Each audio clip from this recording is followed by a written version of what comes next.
두리아페 야구 취재 51년 두 베테랑 기자의 묵직하고 예리하고 어디서도 볼 수 없는 고급스러운 분석과 전망 최강 볼펜의 이용균입니다.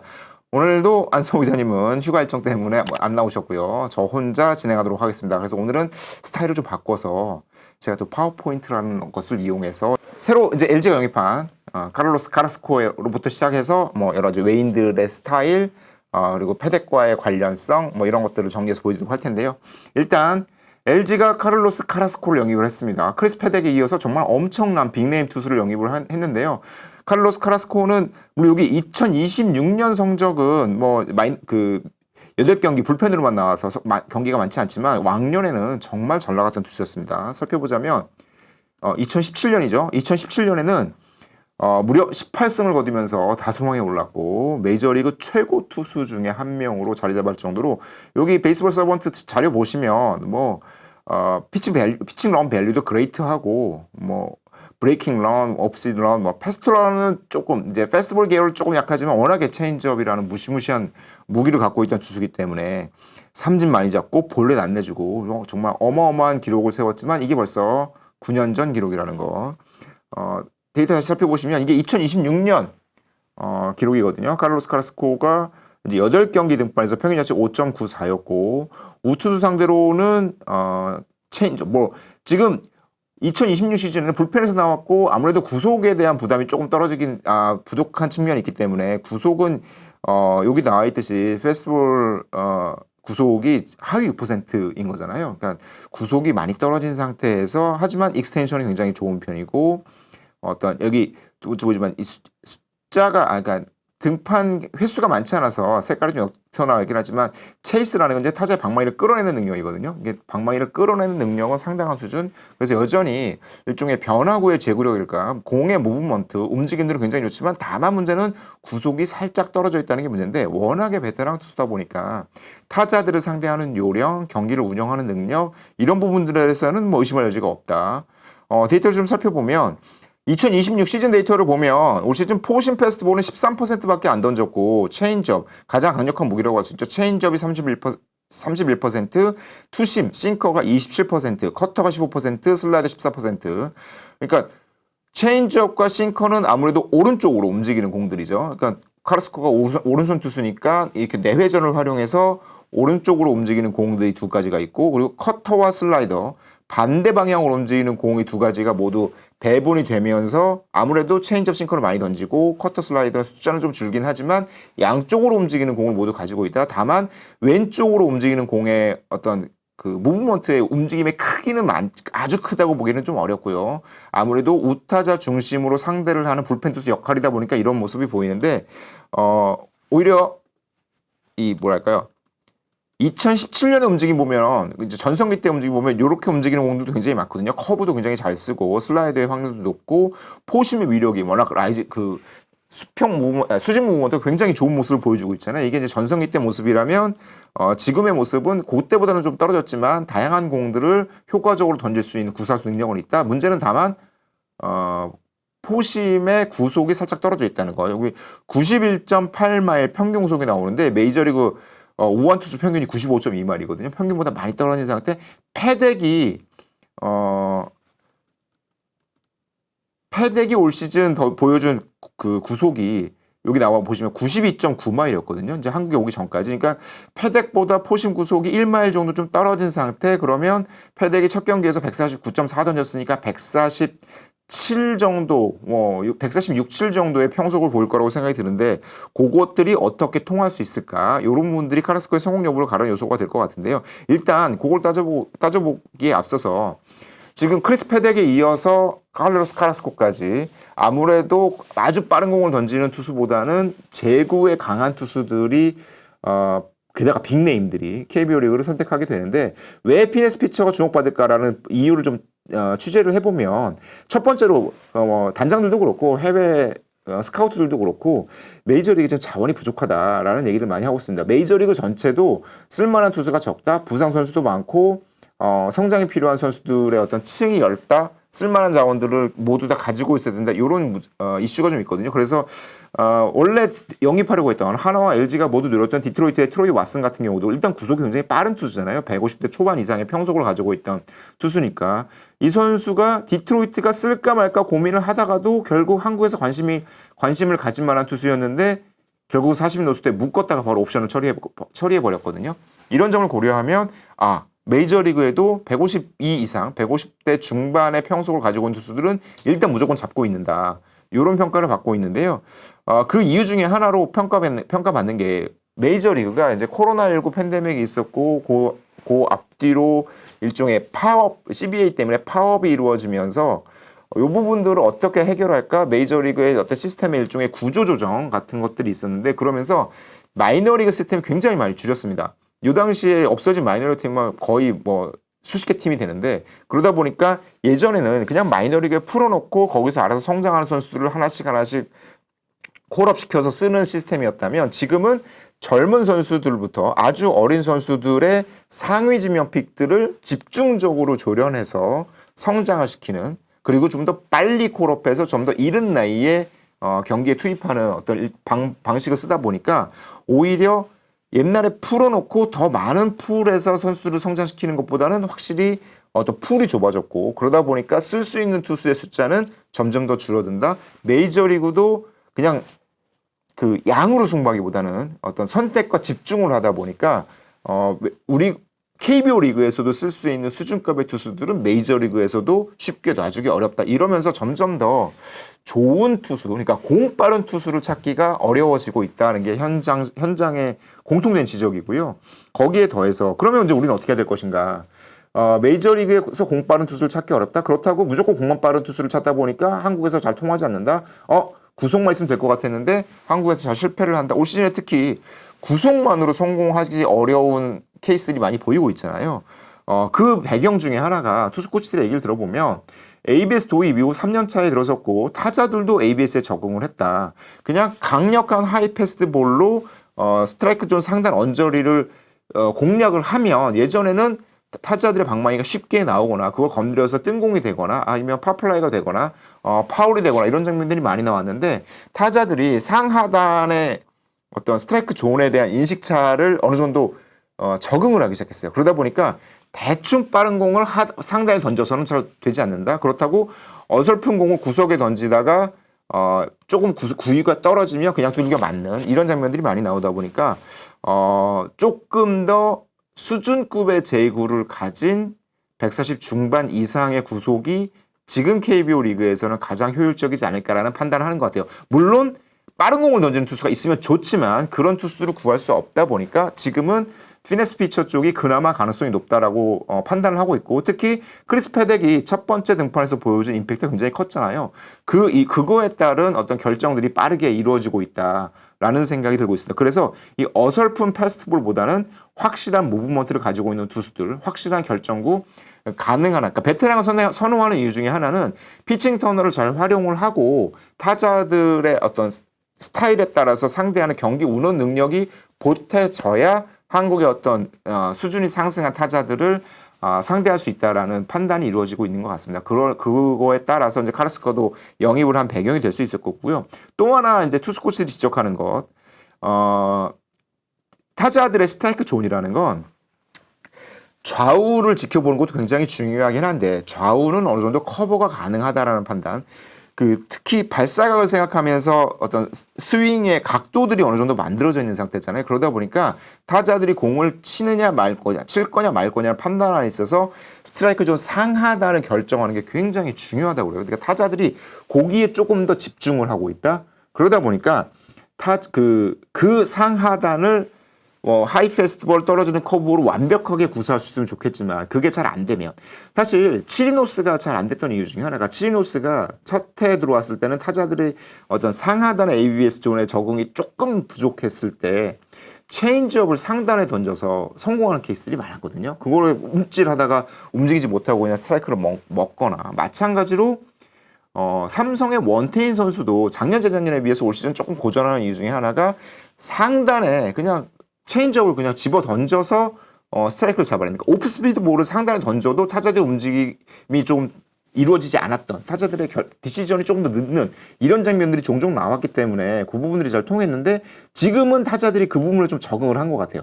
커브처럼 위에서 떨어지다가 상단에 걸리는 거는 그냥 패드에 보여줬듯이 그런 부분들은 조금 여전히 적응이 덜 된 측면이 있는데 패스트볼의 상하단 움직임, 체인지업의 상하단 움직임 이런 것들은 이게 스트라이크 존에 들어오느냐 안 들어오느냐에 대한 판단이 굉장히 잘 이루어지고 있다고 보여요. 그러다 보니까 스위퍼는 몇 년 전부터 한국 리그에서도 굉장히 중요해졌지만 좌우 움직임이 좀 큰 공들에 대한 효과가 또 높아지고 있다. 타자들이 상하단에 적응하면서 좌우에 대응하는 능력은 비교적 상대적으로 좀 떨어지다 보니까 올 시즌 성공하는 투수들의 움직임들을 보면 좌우 무브먼트를 크게 가져가는 공들이 꽤 높은 성과를 거두고 있습니다. KT가 벤자민, 로건 앨런 이런 선수들이 다시 KBO 리그에 돌아와 성공하는 건 좌완이라는 특성도 있지만 그 투수들이 좌우폭으로 굉장히 많이 움직이는 슬라이더 계열들의 공을 던지고 있거든요. 그 공들의 효과가 지금도 좋고 올 시즌 KBO 리그의 가장 큰 성공 사례라고 할 수 있는 최민석 선수. 최민석 선수도 워낙에 싱커의 움직임, 투심의 움직임이 좌우 움직임이 좋다 보니까 거기에 대응하기가 어렵거든요. 그래서 좌우 움직임을 얼마나 효과적으로 보여줄 수 있는 공을 던지느냐 거기에 또 추가되는 케이스가 바로 유현진 선수잖아요. 유현진 선수는 워낙에 체인지업을 잘 던지는 내회전 투수임에도 불구하고 왼쪽에서 던지는 팔의 반대 방향으로 움직이는 반대 아포지 남사이드로 움직이는 어떤 스위퍼 움직임을 가진 공을 빨리 적응을 하면서 올 시즌 다승왕을 노릴 수 있을 정도의 기대감을 갖는 성적이 확 올라갔단 말이죠. 그러니까 올 시즌 키는 피네스 피처이되 상하단을 어설프게 공략하기보다는 무브먼트가 확실한 게다가 좌우 움직임 폭이 더 큰 공을 가진 투수들이 제구를 갖고 있으면 그게 더 가성비 높은 투구를 할 수 있다라는 어떤 리그의 흐름이 정리되는 것 같아요. 특히 2026 시즌에 관련해서는. 그러다 보니까 LG도 아주 빠른 공을 던지는 리오스를 빠르게 포기하고 베테랑의 제구력을 갖추고 있고 체인지업이 뛰어난 카라스코를 선택했다. 이렇게 해석할 수 있을 것 같습니다.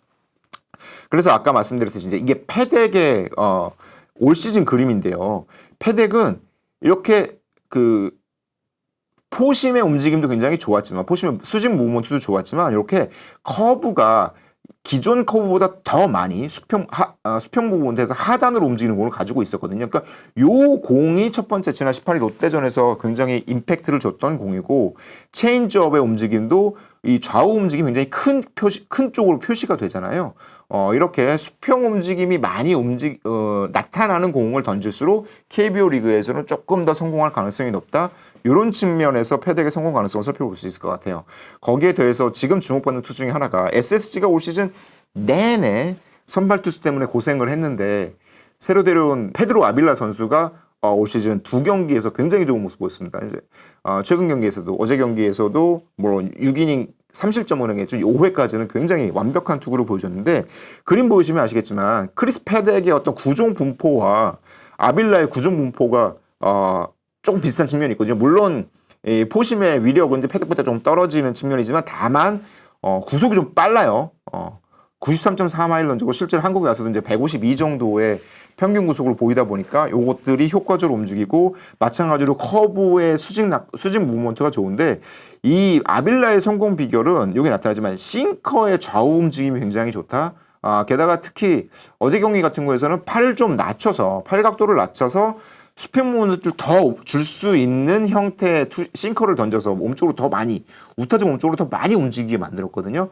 그러니까 지금 KBO 리그 투수의 트렌드는 확실히 수직 무브먼트는 뭐 잘 던지면 좋지만 하이 패스트볼 의존도가 많이 줄었고 좌우 움직임이 좋은 공을 던지는 혹은 그런 레퍼토리를 갖고 있는 투수들의 성공 가능성이 높다는 것들이 리그의 일종의 트렌드나 흐름으로 자리를 잡고 있는 것 같습니다. 그런 차원에서 보면 카라스코가 체인지업의 움직임을 얼마나 많이 가지고 갈 수 있느냐 거기에 더해서 이를테면 카라스코 장면을 보면 카라스코가 올 시즌은 슬라이더를 거의 안 던졌는데 원래 전성기 때는 커브의 움직임 커브와 슬라이더의 계열들이 좌우로 움직임이 조금 더 있었던 편이거든요. 그러니까 요 계열들의 공을 어떻게 활용하느냐가 올 시즌 중요할 것 같습니다. 지금 슬라이더는 조금 덜 떨어지는 모습이 보이잖아요. 올 시즌에는. 그러니까 이 차이들을 KBO 리그에 와서 어떻게 만들어 가느냐가 카라스코 성공 여부를 가를 수 있는 변수가 될 것 같습니다. 그래서 카라스코의 강점과 약점을 살펴보자면 역시 카라스코의 강점은 앞서도 보여드린 수준급 체인지업, 메이저리그에서도 여전히 통할 수 있는 체인지업인데 그 체인지업이 성공을 하려면 아무래도 포심의 구속이 어느 정도는 받쳐져야 그 체인지업 무브먼트에 대응할 수 있거든요. 그러니까 포심이 받쳐지지 않으면 한국 타자들이 포심에 대한 어떤 공포심이나 적응에 대한 두려움이 없는 상태에서라면 포심과 체인지업을 동시에 대응하면서 실투를 걷어낼 수 있는 능력들을 가지고 있거든요. 그래서 페덱보다 포심의 올 시즌 구속 차이가 1마일 정도 떨어져요. 카라스코가. 그 카라스코가 KBO의 공인구를 만나서 페덱도 KBO 공인구 굉장히 좋다고 그랬잖아요. KBO의 공인구를 만나서 어떤 무브먼트를 보여줄 수 있을지가 일단 첫 등판에서 굉장히 중요할 것 같고 그러다 보니까 체인지업은 좌타자 상대로는 굉장히 유력을 발휘할 것 같습니다. 다만 우타자 상대로 결정구가 바깥쪽으로 크게 움직이는 수평 움직임, 그러니까 스위퍼 계열들의 공이 올 시즌 잘 보이지 않았고 그거를 얼마나 효과적으로 던지느냐 요게 없으면 우타자 상대 승부가 좀 어려울 것 같거든요. 그런 부분들을 어떻게 채워서 그냥 단순히 스플리터 계열이라든가 떨어지는 것만으로는 KBO 리그 타자들 특히 포심 구속이 조금 덜 받쳐주는 상태에서는 조금 우려가 될 수 있는 상황이 있다. 이 부분이 변수가 될 것 같아요. 여기에 더해서 아무래도 상대를 압도하는 어떤 좌우 무브먼트의 구종이 좀 적다 보면 게다가 나이가 있잖아요. 나이가 이제 유현진 선수와 동갑인데 87년생인데 이닝 소화 능력이 조금 떨어져 있을 것 같아요. 지금 LG가 전반기 막판 굉장히 좋은 모습을 보여주다가 후반기 들어서 어려워진 것 중에 하나 그거는 전반기 막판에도 굉장히 문제로 지적이 됐었는데 선발 투수들의 이닝 소화 능력이 굉장히 많이 줄었어요. 토러스트, 웰스 모두 좀 좋지 않고 임창규 선수가 잘 버티고는 있지만 뒤에 4, 5 선발의 그 이닝 소화 능력도 5이닝, 6이닝, 장일수 선수도 6이닝, 7이닝 던지는 투수는 아니었으니까 그러다 보니까 LG 불펜의 부담감이 커졌고 그것들이 경기 중후반 싸움에서 어려움으로 이어지는 측면인데 카라스코도 지금 단계에서는 1선발로서 6, 7이닝을 던질 수 있는 기대감을 갖기는 아직은 좀 일러 보이거든요. 그렇다면 카라스코가 얼마나 이닝을 끌어줄 수 있느냐도 LG의 후반기 반등에 되게 중요한 요소가 될 것 같습니다. 물론 유현진이 올 시즌 보여주는 모습을 보고 있으면 카라스코도 충분히 87년생이라도 해줄 수 있지 않을까라는 생각은 들어요. 유현진도 정말 이제 유현진 스스로가 ABS에 적응을 했고 자신이 올 시즌 그러니까 타자들의 트렌드를 분석하면서 자기가 추가해야 할 공이 무엇인가를 알게 됐고 거기에 수평 무브먼트가 굉장히 좋은 스위퍼를 장착을 하면서 성공을 하고 있다고 보이거든요. 그러니까 카라스코도 그 부분을 어떻게 만들어 가느냐가 되게 중요할 것 같습니다. 다만 여기에 더해서 빅네임 투수들이 KBO 리그에 와서 성공하느냐 성공하지 않느냐는 일단 둘째 치고라도 빅네임 투수들이 한국에 오니까 일단 관심은 굉장히 커져요.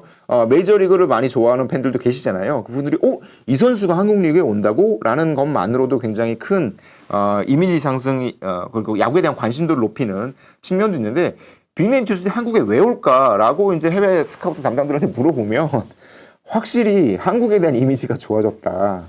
이런 얘기들은 공통적으로 하더라고요. 그러니까 옛날에는 한국에서 뛰면 나 이제 좀 변방으로 밀려나는 거 아니야? 좀 약간 이 하위 리그로 쫓겨나는 거 아니야? 이런 느낌을 갖고 있었는데 지금의 한국 리그는 한국이란 나라가 굉장히 좋은 나라 KBO 리그를 거쳐서 메이저리그에 다시 성공한 케이스들도 많이 생기고 하다 보니까 한국은 갈만하지. 특히 선수뿐만 아니라 선수의 가족, 아내의 영향이 굉장히 커서 한국에서 뛴다고? 그거 좋은데? 나 한국 가고 싶어. 라는 반응들이 굉장히 잘 나온다고 합니다.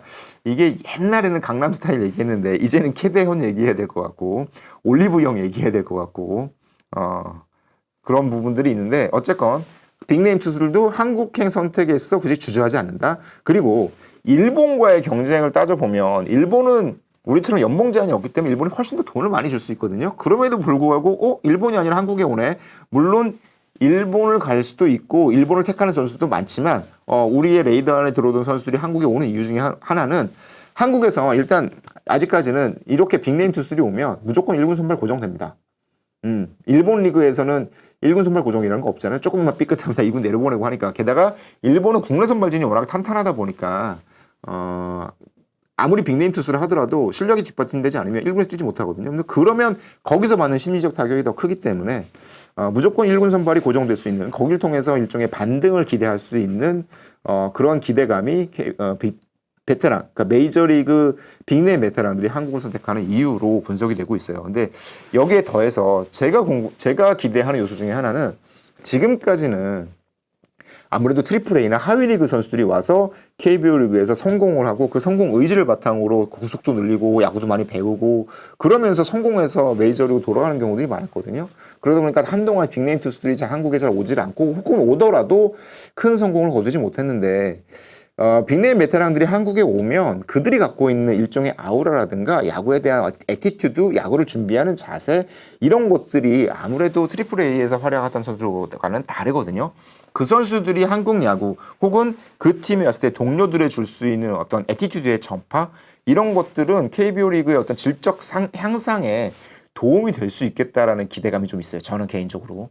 아무래도 그 빅리그에서 오래 뛴 선수들은 좀 다른 게 있거든요. 그러니까 우리도 유현인 선수가 하나에 왔을 때 유현인 선수의 루틴이라든가 이런 것들을 끼치는 구단 내부에 끼치는 영향들이 있잖아요. 마찬가지로 빅네임 베테랑들이 한국 리그에 뛰게 되면 그 선수들이 주는 풍모, 야구에 대한 어떤 마운드에서 승부에 대한 어프로치, 야구에 대한 애티튜드 이런 것들이 아무래도 긍정적인 효과를 줄 수 있다. 그래서 지금 KBO 리그는 굉장히 일단 우물안 개구리처럼 우리 잘한다, 우리끼리 잘하자 이런 느낌이 강한데 거기에 어떤 외부적인 어떤 문화적 충격이라든가 어떤 루틴에서의 변화 이런 것들을 줄 수 있는 긍정적 영향도 기대됩니다. 그 장면을 아주 잘 보여준 게 크리스 패덱이었다고 생각을 해요. 크리스 패덱이 첫 경기 승리를 하고 나서 경기 인터뷰를 하는데 저도 깜짝 놀랐는데 챔피언이 되게 왔습니다. 팬들에게 우승 반지를 주고 싶어요. 그리고 우리 팀이 우승하기를 바랍니다. 동료들과 함께 우승해. 요거까지는 많이 들어볼 수 있고 그냥 입에 발린 소리라고 할 수 있는데 패덱이 경기 후 인터뷰에서 한국에 온 이유 중에 하나는 당연히 우승하고 싶고 그 우승을 이 시티에 대구라는 도시에 바치고 싶다라고 얘기를 하거든요. 근데 이 장면이 굉장히 큰 화제가 됐어요. 이게 이제 패덱의 인터뷰 쇼츠에 달린 댓글인데 미유 K7U님이 확실히 미국에서 야구해서 그런가 한국 야구에서 이 도시를 위해 우승하겠다는 처음 듣는 것 같은데 라고 얘기를 했어요. 저도 우리 도시를 위해 물론 다들 도시 이름 붙이죠. 서울 히어로즈라고 하고 서울 LG 트윈스라고 하고 창원 NC 다이노스 다 도시를 붙이기는 하지만 구도 부산은 말할 것도 없고요. 그럼에도 불구하고 선수들이 구체적으로 부산을 위해 롯데 팬들을 위해라는 말은 굉장히 많이 하는데 부산을 위해 서울을 위해 대구를 위해 이런 말을 들어본 적은 저도 많지 않아요. 그래서 이 패덱이 이 도시를 위해서 그러니까 야구라는 것은 역사적으로 성공한 과정 자체가 해당 도시의 시민들과 끈끈한 연대를 통해서 응원을 받고 성공을 하고 그것들이 일종의 연대감과 일체감을 갖게 하는 요소잖아요. 그래서 과거에 보스턴 레드삭스가 보스턴 마라톤 테러가 이루어졌을 때 야구팀을 레드삭스를 중심으로 보스턴 비스트롱이라는 캠페인을 펼치면서 보스턴이라는 전체 도시가 하나가 되는 이런 모습을 보여줄 정도 있었고 어려움을 겪었을 때 그 어려움을 극복하는 것들이 그러니까 야구단이라는 팀이 그냥 오늘 경기 이기고 내일 경기 지고 그냥 팬들에게 이겼을 때 기쁨을 졌을 때 슬픔을 주고 이런 것들이 아니라 그 도시와 함께 성장하고 그 도시를 하나로 만들어지는 통합적인 성격을 가진다는 것이 야구가 줄 수 있는 굉장히 큰 효용 중에 하나라고 생각을 하거든요. 그냥 이기고 지고의 문제를 떠나서 우리가 도시와 함께한다, 우리가 이 공동체 커뮤니티와 함께한다라는 메시지를 주는 거 이게 베테랑 메이저리거가 보여줄 수 있는 태도가 아닐까. 그래서 댓글에도 이 도시를 위해라는 말에 이제 패덱 선수에게 감동받았다는 얘기도 있고 팀보다 위대한 선수는 없다. 저건 이제 박승규 선수가 한 거잖아요. 그거에 더해서 올 시즌 2번째 명언이다. 대구 경북이 격하게 확연한다. 멘트도 멋지네. 이런 얘기들이 계속 나오고 있거든요.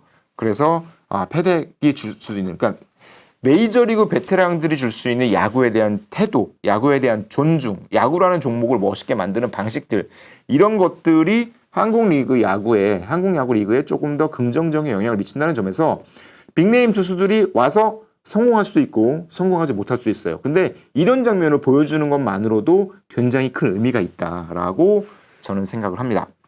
물론 이제 그 카라스코도 있고 지금 아까도 말씀드렸듯이 초반에 워낙 이제 빠른 공 투수를 찾기 어렵다 보니까 제구가 되는 그러니까 피네스 피처 위주로 외인들을 새로 뽑고 있다라고 얘기를 하는데 여전히 남아있는 구속 이슈는 있습니다.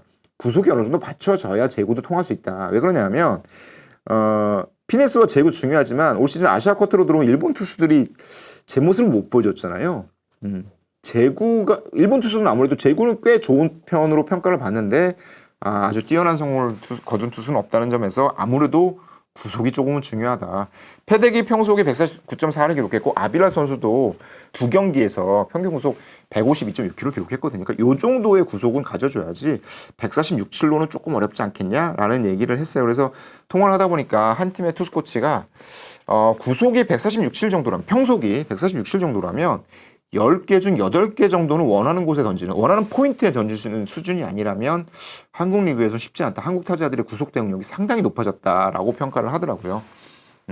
그래서 지금은 어쩔 수 없이 좋은 선수를 데려오기 힘들다 보니까 아까 구속이 빠른 선수를 데려오기 힘들다 보니까 피네스 피처를 데려왔고 그 부분들이 어느 정도는 성공하는 모습도 보여주고 있는데 더 중요한 건 이제 외인 의존도가 낮아질 수 있도록 한국에는 이 정도 선수가 무조건 그냥 선발 로테이션 돌아가 이런 걸 넘어서 국내 투수 풀들의 실력이 증가하는 것이 필요하겠다라는 생각이 들고요.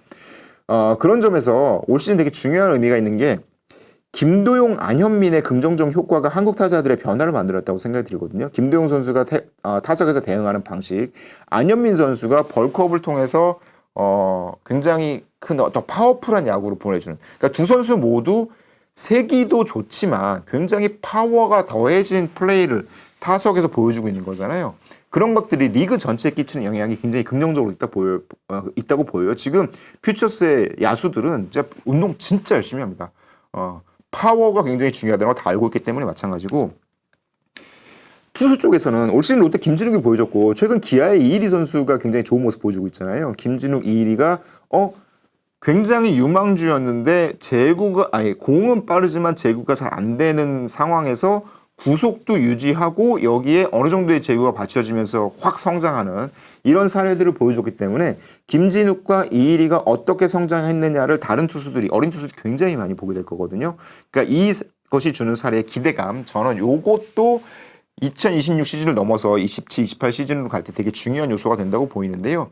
무엇보다 바로 여기죠. 이제 이일이 선수가 넥스트 베이스 애틀레틱 랩이라는 이제 일본의 일종의 아카데미라고 해야 될까? 여기를 갔다 와서 지금 꽤 불펜에서 좋은 모습을 보여요. 그러니까 요 회사가 예전에는 이제 맨날 드라이브 라인 가고 미국에 있는 트레이드밀 가고 그랬는데 거기보다는 아무래도 이제 가까운 곳에서 일본 투수들을 따라가는 것들이 심리적으로도 어떤 접근 방식적으로도 우리에게 더 맞다라는 판단을 하고 그 실제 사례가 성공으로 이어지고 있는 거잖아요. 요 넥스트 베이스가 어떻게 만들어졌냐면 제가 이제 MVP 머신이라는 우리말로는 이제 MVP 머신이라는 책으로 이제 번역이 됐어요. 저는 이제 번역되기 전에 영어 책으로 봤었는데 번역되고 볼 걸 뭐 아쉽다는 생각이 드는데 거기에 이 넥스트 베이스라는 얘기가 나옵니다. 요거는 제가 이제 네이버 외고에 쓴 내용이었는데 그 MVP 머신에서도 구속혁명이라는 것들이 투수들의 성장이라는 것들이 어떻게 만들어지느냐를 설명을 하면서 일본의 사례를 드는데 일본도 요 과정을 거칩니다. 2014년에 트랙맨 장비를 설치했고요. 라쿠텐이 2018년에는 메이저리그의 스태캐스트와 비슷한 시스템을 운영하게 돼요. 그리고 여기에서 제일교포 3세인 좌완 투수 가네토 노리히토라는 선수가 있는데 이 선수가 좀 일찍 은퇴를 한 다음에 라쿠텐의 전력 분석관으로 일을 합니다. 그리고 데이터를 활용한 이제 이것저것 배웠을 거 아니에요. 근데 배울 때 그냥 뭐 코치들한테 배우고 유튜브 보고 배운 게 아니라 라쿠텐에서는 요 밑에 나와 있지만 바이오메카닉 전문가였던 박사님이 계세요. 진지 스토모 박사라고 생체역학 바이오메카닉을 전공한 박사님이 야구단에서 일을 했고 그 야구단에서 함께 일을 하면서 가네토 선수가 내 야구관이 180도 바뀌었다라고 말했거든요. 그리고 이 진지 스토무 박사가 퇴사를 하고 일본의 드라이브 라인이라 불리는 우리 바로 넥스트 베이스로 2022년에 만들어지거든요. 넥스트 베이스가 거기로 옮겨가서 이 진지 박사가 기쿠시 유세이 기쿠시는 올 시즌 조금 약하긴 한데 어쨌건 기쿠시가 메이저리그에 진출할 수 있도록 굉장히 많은 데이터적인 도움을 준 분이거든요. 투구 디자인, 구종 디자인, 궤적의 일관성, 이건 피칭 턴을 관련한 거죠. 이런 것들을 다 만들어내면서 일종의 일본 야구의 과학화? 그러니까 일본 야구가 그냥 열심히 훈련 많이 해서 구속이 빨라지고 그 웬만한 그 메이저리그 베테랑들이 1군에 선발에 끼지도 못하고 2군으로 내려가는 이런 일이 계속 벌어지는 것들이 아니라 일본도 이렇게 야구 바깥에 있는 전문가들이 야구단으로 과감하게 들어와서 야구라는 기존의 관성들을 무너뜨리고 새로운 야구를 만들어낸 거거든요. 그러니까 한국 야구도 과감하게 일제 야구단들도 판단을 하는 것으로 보여요. 사실은 이일이 같은 선수를 시즌 중반에 넥스트 베이스에 보내는 결정 쉽지 않거든요. 그거 맨날 예전에 그런 거 눈치 봤잖아요. 그럼 투수 코치는 어떡하라고 이런 눈치를 봤는데 이제 코치들도 그 부분을 인정하는 겁니다. 내 말을 들어야지가 아니라 더 좋은 거 있으면 더 많이 배우고 거길 통해서 코치 스스로도 배우고 이런 어떤 변화들이 한국 야구 발전에 굉장히 중요한 씨앗이 되고 있다라고 생각이 들어요. 이런 장면들이 계속 나오면 아까 말씀드렸듯이 김진욱, 이일이처럼 이 사례가 한국 젊은 투수들의 더 큰 성장을 일으켜내고 그리고 많은 야구인들이 분석하기를 최민석 선수의 변화가 올 시즌 굉장히 극명하잖아요. 이거는 뭐 일종의 이제 추정이기는 한데 메이저리그 데이터를 다루는 친구들, 이제 저보다 젊은 이런 전문가들의 얘기를 들어보면 최민석 선수의 변화가 고3, 1년차 그리고 올 시즌 KBO 2년차마다 레퍼토리와 어떤 구종의 성격이 급격하게 바뀌거든요. 근데 이거는 개인의 노력 당연히 중요하죠. 코치들의 가르침 이것도 중요하지만 야구장 바깥의 전문가의 도움이 굉장히 컸을 것이다. 그거를 최민석이 적극적으로 받아들이고 그걸 위한 노력을 더해줌으로써 이렇게 급격한 레퍼토리의 변화가 성공을 이끌어냈다라고 분석하는 경우가 많아요. 그런 점을 고려하면 한국 야구의 발전을 위해서는 야구인들이 열심히 노력하는 것도 중요하지만 야구에 관심이 있는 야구 바깥의 전문가들의 의견들이 많이 받아들여지고 그것들이 선수와 코치와 야구단 전체에 녹아 들어갔을 때 훨씬 더 큰 성장을 이끌어낼 수 있다. 이런 생각이 많이 듭니다. 한국 야구가 돈만 아낄 것이 아니라 팬들 서비스도 굉장히 중요하지만 내부적인 발전을 위해서 오히려 외부적인 시선들이 많이 필요하다. 그래서 저는 이 베테랑들이 와서 성공할 수도 있고 실패할 수도 있어요. 성공하면 그것대로 좋고 실패하더라도 이 선수들이 한국 야구에 남겨줄 수 있는 일종의 레거시라든가 중요한 어떤 배울 점 이런 것들은 존재하지 않을까라고 생각이 듭니다. 오늘은 이제 평소와 달리 리그의 트렌드라든가 어떤 한국 야구의 어떤 투수 운영에 대한 방식 그리고 투구 성장에 대한 방향성 이런 것들 얘기하겠는데 종종 이런 얘기를 할 기회가 있으면 좋지 않을까라는 생각도 오늘은 해보게 됩니다. 끝까지 들어주셔서 감사드리고 아무래도 안성우 선배가 휴가 끝나고 돌아오면 다시 라이브 그리고 여러 구단의 이야기 종합적으로 취재해서 여러분께 알려드리도록 하겠습니다. 오늘도 끝까지 들어주셔서 감사드리고요. 앞으로도 구독과 좋아요 이런 필수인 거 아시죠? 그거 그 채널 성장에 큰 도움이 됩니다. 최근 구독자 수가 너무 천천히 늘고 있는 것 같아서 조금 아쉬운 마음이 듭니다. 그래도 여러분 열심히 응원 받아서 더 많은 취재 열심히 하도록 하겠습니다. 오늘도 들어주셔서 감사합니다.